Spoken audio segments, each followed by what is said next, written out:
and power. David Icke explains how he sees the Federal Reserve rigging the so-called business cycles. Stage one, it's like throwing a fishing line out. Stage one, you put lots of money, units of exchange, into circulation. You do this by pushing interest rates down, by making lots of loans. This is the part of the cycle we call a boom. Because there's lots of units of exchange in circulation, there's lots of money changing hands. That generates lots of economic activity. That generates jobs. And as more and more money is spent, there's more demand. So companies take out more loans of fresh air money to increase their production.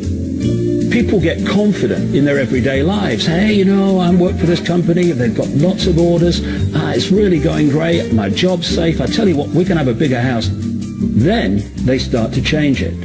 What they do is they pull the fishing line in. They push interest rates up.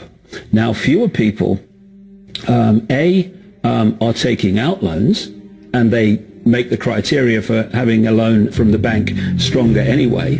And also, now, as interest rates have gone up, a larger part of people's income is going to pay back the extra interest and not being circulated in buying things.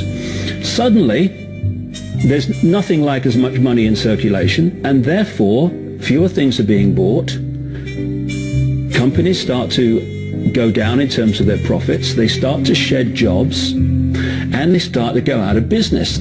People lose their jobs. They can't pay the mortgage anymore of the big house they took out in the good times. Now what the banks are doing is starting to reel the fishing line in, because as they go bankrupt, companies and individuals, the banks get the real wealth, the property, the land, the resources that they had signed to them for lending merely figures on a screen. Now this economic cycle of fishing line out, fishing line back, lots of units in circulation, pull them in, has been going on for centuries. And what it's done, it's stolen and accumulated the real wealth of the world in the hands of the few,